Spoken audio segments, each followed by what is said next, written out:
നമ്മൾ ചെയ്യുന്ന ചില തെറ്റുകൾ നമ്മൾ തന്നെ അറിയാതെ ചെയ്യുന്ന തെറ്റുകളായിട്ടോ നമ്മൾ അറിയുന്ന ഒരുപാട് തെറ്റുകൾ നമ്മൾ ചെയ്യുന്നതുകൊണ്ടോ കിഡ്നി ഇന്ന് കംപ്ലീറ്റ് ഫെയിലിയറിലോട്ട് പോകുന്നുണ്ട്. കിഡ്നി എന്ന് പറഞ്ഞാൽ നമ്മുടെ ശരീരത്തിൽ A to Z പ്രവർത്തനങ്ങളെ മാനേജ് ചെയ്യുന്ന ഒരാളാണ്. മൂത്രം അരിച്ച് പുറന്തള്ളുക എന്നുള്ളത് മാത്രമല്ല, നമ്മുടെ ശരീരത്തിലെ മറ്റു പല പ്രവർത്തനങ്ങൾക്ക് സഹായിക്കുന്നുണ്ട്. ചുവന്ന രക്താണുക്കളുടെ ലെവൽ മെയിൻറ്റെയിൻ ചെയ്യാൻ എറിത്രോപോയിറ്റിൻ എന്ന് പറയുന്ന ഹോർമോൺ ഉണ്ടാക്കുന്നു. വൈറ്റമിൻ ഡിയുടെ ലെവൽ മെയിൻറ്റെയിൻ ചെയ്യുന്നു. നമ്മുടെ നാട്ടിൽ ഇന്ന് കൂണ് മുളയ്ക്കുന്ന പോലെയാണ് ഡയാലിസിസ് യൂണിറ്റുകൾ കൂടിക്കൂടി വരുന്നത്. അതിനൊരു പ്രധാന കാരണം എന്ന് പറഞ്ഞാൽ ഈ കിഡ്നി ഫെയിലിയർ കൂടിക്കൂടി വരുന്നതാണ്. ഇതിന് ഏറ്റവും വലിയ വില്ലൻ എന്ന് പറയുന്നത് നമ്മുടെ ജീവിതശൈലി തന്നെയാണ്. നമ്മുടെ ജീവിതശൈലിയായിട്ടോ അല്ലെങ്കിൽ നമ്മൾ ചെയ്യുന്ന പല തെറ്റുകളാണ് കിഡ്നീനെ അപകടത്തിലാക്കുന്നത്. ഈ വീഡിയോയിലൂടെ നമ്മൾ ചെയ്യുന്ന എന്തൊക്കെ തെറ്റുകളാണ് കിഡ്നി ഫെയിലിയറിലോട്ട് പോകുന്നത്, നമുക്ക് ഏതൊക്കെ ഭക്ഷണം കഴിച്ചാൽ ഒരു പരിധിവരെ കിഡ്നീനെ സംരക്ഷിക്കാം എന്ന് ഡീറ്റെയിൽഡ് ആയിട്ട് നോക്കാം. ഞാൻ ഡോക്ടർ പ്രിയ, Q&B ഹെൽത്ത് കെയറിലെ ഹോമിയോപ്പതിക് ഫിസിഷ്യനാണ്. നമ്മൾ ചെയ്യുന്ന ചില തെറ്റുകൾ നമ്മൾ തന്നെ അറിയാതെ ചെയ്യുന്ന തെറ്റുകളായിട്ടോ നമ്മൾ അറിയുന്ന ഒരുപാട് തെറ്റുകൾ നമ്മൾ ചെയ്യുന്നതുകൊണ്ടോ കിഡ്നി ഇന്ന് കംപ്ലീറ്റ് ഫെയിലിയറിലോട്ട് പോകുന്നുണ്ട്. കിഡ്നി എന്ന് പറഞ്ഞാൽ നമ്മുടെ ശരീരത്തിൽ A to Z പ്രവർത്തനങ്ങളെ മാനേജ് ചെയ്യുന്ന ഒരാളാണ്. മൂത്രം അരിച്ച് പുറന്തള്ളുക എന്നുള്ളത് മാത്രമല്ല, നമ്മുടെ ശരീരത്തിലെ മറ്റു പല പ്രവർത്തനങ്ങൾക്ക് സഹായിക്കുന്നുണ്ട്.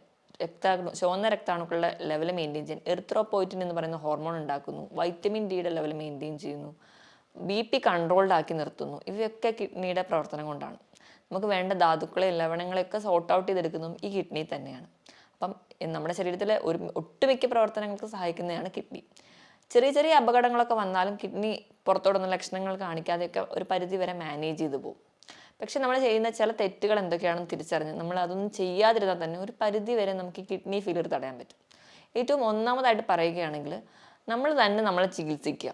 ഇന്ന് നമ്മൾക്കറിയാം മിക്ക ഇലകളോ അല്ലെങ്കിൽ പഴങ്ങളോ നല്ലതാണ്, അല്ലെങ്കിൽ ഇന്ന രോഗങ്ങൾ തടയാൻ ഇത് നല്ലതാണ് എന്നൊക്കെ കേൾക്കുമ്പോൾ തന്നെ നമ്മൾ ധാരാളമായിട്ട് അതങ്ങ് കഴിക്കും. ഏറ്റവും വലിയൊരു ഉദാഹരണം എന്ന് പറഞ്ഞാൽ കുറച്ച് കാലം മുൻപ് തന്നെ കൊളസ്ട്രോൾ നിയന്ത്രിക്കാൻ വേണ്ടിയിട്ട് നമുക്കറിയാം നമ്മൾ കഴിക്കുന്ന ഇരുമ്പൻ പുളി നല്ലതാണെന്ന് പറയുന്നത് കേട്ടിട്ട് ഒരുപാട് ആൾക്കാർ ഈ ഇരുമ്പൻ പുളി എടുത്ത് ജ്യൂസാക്കി അതങ്ങ് ദിവസവും കുടിക്കാൻ തുടങ്ങി. അവിടെ കൊളസ്ട്രോൾ മെയിൻറ്റെയിൻ അല്ലെങ്കിൽ കൊളസ്ട്രോൾ കുറയ്ക്കാൻ വേണ്ടിയാണ് നമ്മളിത് കഴിച്ചിരുന്നതെങ്കിൽ ഇപ്പുറത്തെ സൈഡിൽ ഓക്സലേറ്റുകൾ അടിഞ്ഞ് കിഡ്നി ഡാമേജ് ആവുകയാണ്. നമ്മൾ തന്നെയാണ് നമുക്ക് രോഗങ്ങൾ ഉണ്ടാക്കി വെക്കുന്നത്. ഇതുപോലെയാണ് മറ്റ് പല കണ്ടീഷൻസ് എടുക്കുകയാണെങ്കിലും ചില ഇലക്കറികൾ പൊതുവേ നമുക്ക് ശരീരത്തിന് നല്ലതാണ്. അപ്പോൾ ഇലക്കറികൾ പാകം ചെയ്ത് കഴിക്കുകയാണെങ്കിൽ നമുക്ക് ദോഷമില്ല. ഇത് തന്നെ നമ്മൾ അരച്ച് പിഴിഞ്ഞ് ജ്യൂസായി കുടിക്കുന്ന ആരാണെങ്കിൽ ഇത് നമ്മുടെ കിഡ്നിനെ നശിപ്പിക്കുന്നു. നെല്ലിക്ക നമുക്ക് നല്ലതാണ്. ഏറ്റവും നല്ല പോലെ വൈറ്റമിൻ C ഉണ്ട്. ഏറ്റവും നല്ല റിച്ച് സോഴ്സ് ആണെന്ന് നമുക്കറിയാം. എന്നാൽ കുറച്ച് അധികം വൈറ്റമിൻ C കിട്ടിക്കോട്ടെ എന്ന് ഓർത്തിട്ട് കോവിഡ് കാലങ്ങൾക്ക് അല്ലെങ്കിൽ പല ഇൻഫെക്ഷൻസ് തടയാൻ വേണ്ടിയിട്ട് നമ്മൾ ചെയ്യുന്ന ഒന്നാണ് ഒരു ദിവസം ഒരു 8-10 നെല്ലിക്ക എടുത്ത് അരച്ച് ജ്യൂസാക്കി കുടിക്കുക. അത് നമുക്ക് ദോഷം ചെയ്യും. ദിവസം 1-2 നെല്ലിക്ക അത്രയും നമ്മുടെ ശരീരത്തിന് ആവശ്യമുള്ളൂ. ഞാൻ ഈ പറഞ്ഞതെല്ലാം നിങ്ങൾ ജ്യൂസാക്കി കഴിക്കുകയാണെങ്കിലാണ് പ്രശ്നം ഉണ്ടാവുക. നമ്മൾ പാകം ചെയ്തിട്ടാണ് കഴിക്കുന്നതെങ്കിൽ നമ്മൾ ഇപ്പോൾ ചീരയൊക്കെ ആണെങ്കിൽ ഒരു ലിമിറ്റിൽ നമുക്ക് കുക്ക് ചെയ്ത് കഴിക്കുകയാണെങ്കിൽ നമുക്ക് കുഴപ്പമില്ല. നമ്മൾ ആ ജ്യൂസാക്കി കഴിക്കുമ്പോഴാണ് ഈ പറഞ്ഞ പ്രശ്നങ്ങൾ ഉണ്ടാവുന്നത്. ഇനി അടുത്തൊരു പ്രശ്നം എന്ന് പറഞ്ഞാൽ പെയിൻ കില്ലേഴ്സിൻ്റെ അധികമായിട്ടുള്ള ഉപയോഗം. ഡോക്ടേഴ്സിനെ കാണാനോ അല്ലെങ്കിൽ ഡോക്ടറെ കാണാനുള്ള ബുദ്ധിമുട്ട് കൊണ്ടോ ഒരു സമയലാഭത്തിന് വേണ്ടിയിട്ടോ സ്വയം ചികിത്സിക്കുക. പനി വരുമ്പോൾ ഉടനെ പാരസെറ്റമോളോ അല്ലെങ്കിൽ മറ്റ് പെയിൻ കില്ലേഴ്സോ അല്ലെങ്കിൽ ടെമ്പറേച്ചർ കുറയ്ക്കാൻ മറ്റ് ടാബ്ലറ്റ്സോ ഡിപ്പെൻഡ് ചെയ്യുക. ഇങ്ങനെയൊക്കെ ചെയ്യുന്നതിൻ്റെ ഭാഗമായിട്ട് ഡോക്ടറുടെ കൺസൾട്ടേഷൻ ഇല്ലാതെ മെഡിസിൻസ് എടുക്കുന്നതിൻ്റെ ഭാഗമായിട്ട് കിഡ്നി ഫെയിലിയറിലോട്ട് പോകാം. ഇനി അധികമായിട്ട് ഫോസ്ഫറസ് കണ്ടൻറ്റുള്ള ഭക്ഷണങ്ങൾ നമ്മൾ കൂടുതലായിട്ട് കഴിക്കാം. ഫോസ്ഫറസ് കണ്ടൻറ്റുള്ള ഭക്ഷണങ്ങൾ എന്ന് പറയുമ്പോൾ നമ്മൾ കഴിക്കുന്ന പേസ്ട്രി, കേക്ക്സ്, പുഡിംഗ് ഇവയിലൊക്കെ ധാരാളം ഫോസ്ഫറസ് ഉണ്ട്. ഇവ നമ്മുടെ ശരീരത്തിൽ അധികമായിട്ട് ചെന്ന് കഴിഞ്ഞാൽ പ്രശ്നമാണ്. അതുപോലെ തന്നെ സോഡിയത്തിൻ്റെ അളവ് കൂടിയാലും നമുക്കറിയാം BP കൂടാനൊരു കാരണം എന്ന് പറഞ്ഞാൽ സോഡിയം കൂടുന്നതാണ്. സോഡിയം എന്ന് പറയുമ്പോൾ സോഡിയം ക്ലോറൈഡ് ഫോമിൽ ഉപ്പായിട്ട് നമ്മൾ കഴിക്കുന്നത് വറുത്തതും പൊരിച്ചതുമായിട്ടുള്ള എല്ലാ വസ്തുക്കളിലും ഹോട്ടൽ ഫുഡുകളിൽ പ്രത്യേകിച്ച് അതൊന്നും കേടുകൂടാതിരിക്കാനും അതുപോലെ തന്നെ ഒന്ന് ടേസ്റ്റ് കൂടാനും അവർ ആവശ്യത്തിലും കൂടുതൽ ഉപ്പാണ് ഉപയോഗിക്കുന്നത്. നമുക്ക് ദിവസവും കഴിക്കാവുന്ന ഉപ്പിൻ്റെ അളവ് എന്ന് പറഞ്ഞാൽ 5 ഗ്രാം ആണെങ്കിൽ അതിലും അധികം നമ്മുടെ ശരീരത്തിൽ ചെല്ലുമ്പോൾ അത് നമുക്ക് കിഡ്നി ഡാമേജിലോട്ട് എത്തിക്കുന്നുണ്ട്. ഇതൊക്കെ നമ്മൾ അറിയാതെ അല്ലെങ്കിൽ അറിഞ്ഞുകൊണ്ടോ ചെയ്യുന്ന ഒരുപാട് തെറ്റുകളാണ്. മദ്യപാനം, പുകവലി പോലെയുള്ള ശീലങ്ങൾ ഉണ്ടെങ്കിൽ അത് മറ്റ് ഓർഗൻസിനെ അഫക്റ്റ് ചെയ്യുന്നത് തന്നെ കിഡ്നിനെയും ബാധിക്കുന്നുണ്ട്. മദ്യം എന്ന് പറയുന്ന ഒരു ഡീഹൈഡ്രേറ്റിംഗ് ഏജൻറ്റാണ്. അപ്പോൾ നമ്മുടെ ശരീരത്തിലെ വെള്ളത്തിനെ മുഴുവൻ ഊറ്റിക്കളയും. അത് നമ്മുടെ കിഡ്നിക്ക് സ്ട്രെയിൻ ചെയ്യുകയും അത് നമുക്ക് കിഡ്നി ഫെയിലിയറിലോട്ട് പോകും. പുകവലി എന്ന് പറയുമ്പോൾ അവിടെ ഉണ്ടാകുന്ന നിക്കോട്ടിൻ എന്ന് പറയുന്ന പ്രൊഡക്റ്റ് രക്തക്കുഴലിൽ അടിയുകയും അത് അടിയുന്ന ഭാഗമായിട്ട് കിഡ്നി ഫെയിലിയറിലോട്ട് പോകാം. കാരണം കിഡ്നിക്ക് വേണ്ട രീതിയിലുള്ള രക്തം പമ്പ് ചെയ്ത് എത്തുന്നില്ലാത്തതുകൊണ്ട്. അതുപോലെ നമ്മൾ വേണ്ട രീതിയിൽ വെള്ളം കുടിക്കാതിരുന്നാലും കിഡ്നീനെ ബാധിക്കും. നമ്മൾ ദാഹിക്കുമ്പോൾ മാത്രം വെള്ളം കുടിക്കുക അല്ലെങ്കിൽ ചോറുണ്ട് കഴിഞ്ഞ് ഒരു ഗ്ലാസ് വെള്ളം കുടിക്കുക, ഈ ഒരു ശീലമുള്ളവരാണെങ്കിൽ നമ്മുടെ ശരീരഭാരത്തിനനുസരിച്ച് വെള്ളം നമ്മുടെ ശരീരത്തിൽ എത്തിയില്ലെങ്കിലും നമുക്ക് കിഡ്നിക്ക് ഫെയിലിയറിലോട്ട് പോകാൻ കാരണമാകും. കാരണം നമ്മുടെ ശരീരം ഭാരം എടുക്കുകയാണെങ്കിൽ 25 കിലോയ്ക്ക് 1 ലിറ്റർ വെള്ളം, ഇതാണ് കണക്ക്. ഈ ഒരു കണക്കിൽ നമ്മൾ എന്തായാലും നിർബന്ധമായിട്ട് വെള്ളം കുടിക്കണം. അപ്പം അങ്ങനെ നിർബന്ധമായി വെള്ളം കുടിക്കാൻ അല്ലെങ്കിൽ കുടിക്കാൻ മടിയുള്ളവരാണെങ്കിൽ നിങ്ങൾ ബോട്ടിൽ രാവിലെ തന്നെ വെള്ളം എടുത്തു വെച്ചിട്ട് അത് കുടിക്കാൻ വേണ്ടി ശീലിക്കുക. എങ്കിലൊരു പരിധി വരെ കിഡ്നി അപകടത്തിലാവുന്നത് നമുക്ക് തടയാൻ പറ്റും. ഇനി ഉറക്കത്തിന് വലിയൊരു ഫാക്ടർ ഉണ്ട്. ഉറക്കം എങ്ങനെ കിഡ്നീനെ പ്രൊട്ടക്ട് ചെയ്യുന്നു നോക്കിക്കഴിഞ്ഞാൽ, ഉറങ്ങുമ്പോൾ ഒരു പരിധി വരെ, ഒരു കുറഞ്ഞ അളവിലെങ്കിലും കിഡ്നിക്ക് ചെറിയൊരു റെസ്റ്റ് ഉണ്ട്. കിഡ്നിയുടെ ലോഡ് കുറച്ച് കുറവാണ്. അപ്പോൾ നമുക്ക് കിഡ്നിക്ക് ചെറിയൊരു റെസ്റ്റ് കൊടുത്താൽ തന്നെ അത് കുറച്ചധികം കാലം കൂടി ഓടാൻ സഹായിക്കും. ഇനി നമ്മുടെ ഭക്ഷണത്തിൻ്റെ കാര്യം എടുക്കുകയാണെങ്കിൽ നമുക്കറിയാം, നമുക്ക് കൂടുതൽ ഇഷ്ടം നോൺ വെജ് ഫുഡ് കഴിക്കാനാണ്. എത്ര രാത്രി വൈകിയാലും പുറത്തു പോയി ഭക്ഷണം കഴിക്കാൻ നമുക്ക് എല്ലാവർക്കും ഇഷ്ടമാണ്. അതുകൊണ്ട് തന്നെയാണ് നമ്മുടെ നാട്ടിൽ രാത്രിയാണ് കൂടുതലും ഹോട്ടലുകളൊക്കെ പ്രവർത്തിക്കുന്നത്. രാവിലത്തെ ബ്രേക്ക്ഫാസ്റ്റ് നമ്മളെല്ലാവരും തന്നെ സ്കിപ്പ് ചെയ്യാൻ റെഡിയാണ്. അതുപോലെ തന്നെ ഉച്ചത്തെ ലഞ്ച് നമുക്കൊന്ന് മോഡറേറ്റ് ആയിട്ട് കൺട്രോൾ ചെയ്യാൻ ഇഷ്ടപ്പെടുന്നവരാണ്. പക്ഷേ രാത്രി നല്ല ഹെവി ആയിട്ട് തന്നെ കഴിച്ചിട്ട് കിടക്കും. ഈ ഒരു ശീലം ഉള്ളതുകൊണ്ട് തന്നെ അമിതവണ്ണം നമുക്ക് പെട്ടെന്ന് വരുന്നു, കുടവയറ് നമുക്ക് പെട്ടെന്ന് വരുന്നു. അമിതവണ്ണമൊക്കെ വരുമ്പോൾ തന്നെ ഏറ്റവും വലിയ വില്ലനാവുന്നത് ലോഡ് കൂടുകയാണ് കിഡ്നിക്ക്. അപ്പോൾ കിഡ്നിക്ക് ഒരുപാട് സ്ട്രെയിൻ ചെയ്യണം. അതിൻ്റെ ഭാഗമായിട്ട് കിഡ്നി പെട്ടെന്ന് ഡാമേജ് ആവാം. അതുപോലെ തന്നെ നമ്മൾ പ്രത്യേകിച്ച് വ്യായാമം ഒന്നും ചെയ്യാത്തതും ഈ അമിതവണ്ണത്തിന് കാരണമാകും. നമ്മൾ ഒരുപാട് സെഡൻറ്ററി ലൈഫാണ്, നമുക്ക് നമ്മുടെ ജോലി അല്ലെങ്കിൽ നമ്മൾ കുറേ ഗാഡ്ജറ്റുമായിട്ടാണ് ജീവിക്കുന്നത്. അപ്പോൾ നമുക്ക് വ്യായാമം ഇല്ലാത്തതും കിഡ്നിയുടെ ലോഡ് കൂട്ടുന്നുണ്ട്. ഞാൻ ഈ പറഞ്ഞ പോലെ ഒരുപാട് ഇറച്ചി അല്ലെങ്കിൽ റെഡ് മീറ്റ് കൂടുതലായിട്ട് കഴിക്കുന്നവരാണെങ്കിൽ ഈ ഒരു അമിതവണ്ണം എന്നുള്ളൊരു ആംഗിൾ കൂടാതെ തന്നെ നമ്മൾ അധികമായിട്ട് റെഡ് മീറ്റ് കഴിക്കുന്നതിൻ്റെ ഭാഗമായിട്ട് നമ്മൾ ബ്ലഡ് അസിഡിക് ആവുകയാണ്. നമ്മൾ അസിഡിക് pH ബ്ലഡ് മാറും. ഇത് കിഡ്നിക്ക് കൂടുതൽ സ്ട്രെയിൻ ഉണ്ടാക്കുന്നുണ്ട്. ഇത് കിഡ്നിക്ക് കൂടുതൽ സ്ട്രെയിൻ ഉണ്ടാക്കുമ്പോൾ കിഡ്നി ഒരുപാട് ഫങ്ഷൻ ചെയ്യേണ്ടി വരുന്നു. അങ്ങനെ കിഡ്നി ഡാമേജിലോട്ട് പോകുന്നുണ്ട്. ഇതുപോലെ തന്നെ ഈ ഒരു പ്രോസസ്സാണ് യൂറിക് ആസിഡിൻ്റെ കംപ്ലയിൻസ് ഉള്ളവർ നടക്കുന്നത്. അവരും കൂടുതലായിട്ട് റെഡ് മീറ്റ് കഴിക്കുന്നു, ബ്ലഡ് ഒരു അസിഡിക് pH പോകുന്നു, ക്രിസ്റ്റൽ ഫോർമേഷൻ വരുന്നു, അവർക്ക് കിഡ്നി സ്റ്റോൺസ് ഉണ്ടാവുന്നു. അതും ഒരു കിഡ്നി ഡിസീസിലോട്ട് മാറുന്നുണ്ട്. അപ്പം മാക്സിമം നിങ്ങൾ നോൺ വെജ് പ്രോട്ടീൻസ് കഴിക്കാതെ കുറച്ചുകൂടെ വെജ് പ്രോട്ടീൻസ് അല്ലെങ്കിൽ വെജിറ്റബിൾസും ഫ്രൂട്ട്സും അതിനെ ബാലൻസ് ചെയ്യുന്ന രീതിയിൽ കഴിക്കാൻ വേണ്ടി ശ്രദ്ധിക്കുകയാണെങ്കിൽ ഒരു പരിധി വരെ നമുക്ക് കിഡ്നീനെ പ്രൊട്ടക്ട് ചെയ്യാം. ഞാൻ ഈ പറഞ്ഞ ശീലങ്ങൾ, ഈ കുറച്ച് ശീലങ്ങളാണ് നമ്മുടെ കിഡ്നി ഡാമേജിലോട്ട് പെട്ടെന്ന് എത്തിക്കുന്നത്. മാക്സിമം ഈ ഒരു ശീലങ്ങൾ നമ്മൾ ചെറുപ്പത്തിൽ തൊട്ടേ ഒഴിവാക്കുകയാണെങ്കിൽ ഒരു പരിധി വരെയൊക്കെ നമുക്ക് കിഡ്നി ഡാമേജ് തടയാനും പറ്റും. ഇനി നമുക്ക് ഇങ്ങനെയൊക്കെയാണ് കിഡ്നി രോഗങ്ങൾ വന്നു പോയിട്ടുണ്ടെങ്കിൽ അല്ലെങ്കിൽ കിഡ്നി രോഗങ്ങൾ വരാതിരിക്കാൻ ഒരു പരിധി വരെ നമ്മുടെ ഭക്ഷണത്തിൽ എന്തൊക്കെ ശീലിക്കണം നോക്കാം.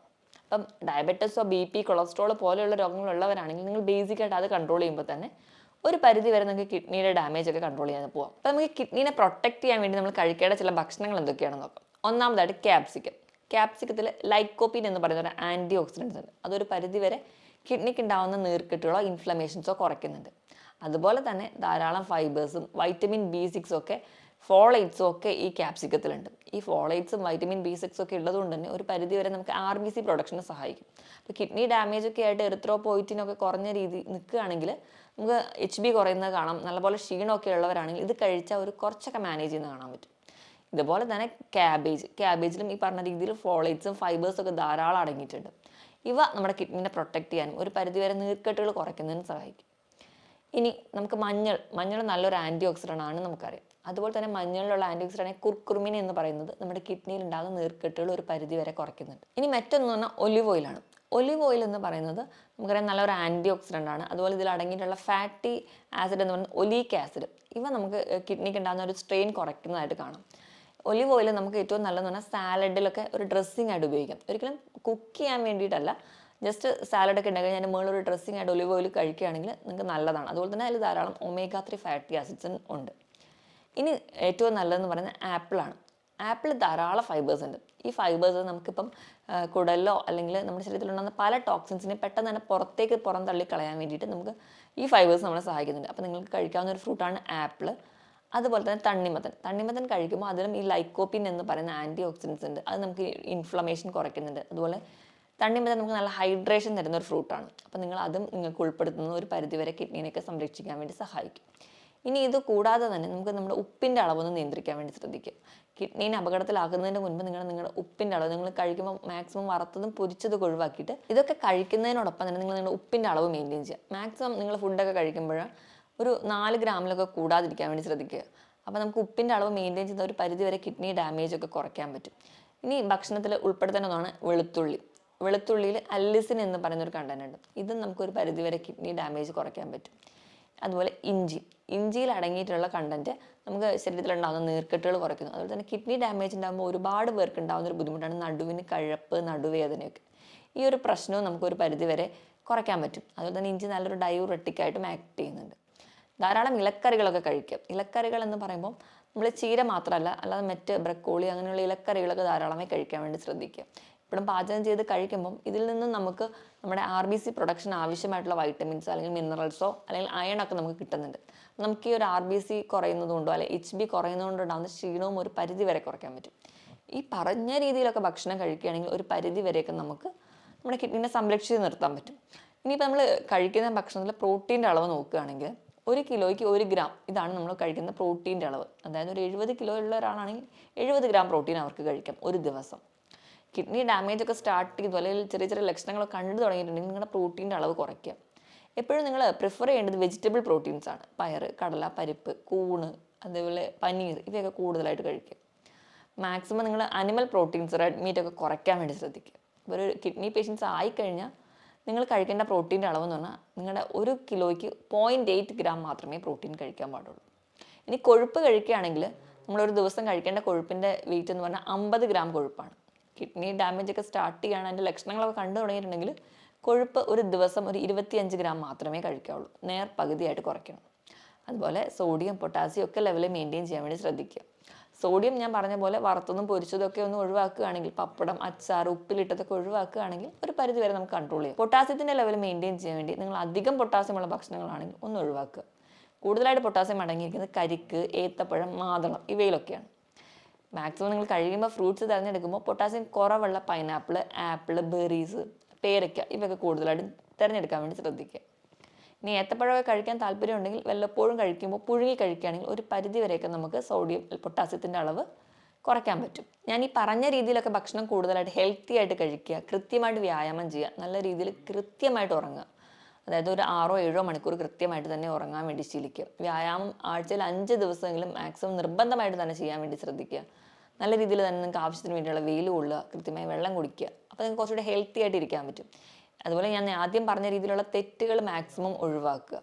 അങ്ങനെയാണെങ്കിൽ ഒരു പരിധി വരെ നമുക്ക് നമ്മുടെ കിഡ്നീനെ പ്രൊട്ടക്റ്റ് ചെയ്യാൻ പറ്റും.